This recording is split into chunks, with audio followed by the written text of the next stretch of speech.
ஆண்டவர் சொன்னார், வலையை எந்த பக்கமா போடு. நீ போடுவான்னு அவர் நினைக்கல, நீ தான் கீழ்ப்படிய மாட்டிய. பாருங்க, ஏதேன் தோட்டத்துல முதல் ஆண்டு சொன்ன அந்த பழத்தின் கனியை புசிக்காத. நம்மால என்ன செய்யட்டான்? புசிட்டான். எது செய்த தலையில தான் செய்வான். வலது பக்கமா போடுன்னு சொன்னார். எங்க போடுவான்? டக்குன்னு போட்டுட்டான்.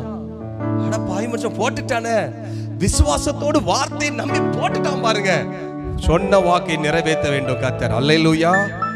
உன் ஜாதி ஜனத்துக்கு கீழ்ப்படிதல் தான் கிடையாது. பெற்றோருக்கு பிள்ளைகளுக்கு கீழ்ப்படிய மாட்டான், புருஷனுக்கு மனைவி கீழ்ப்படிய.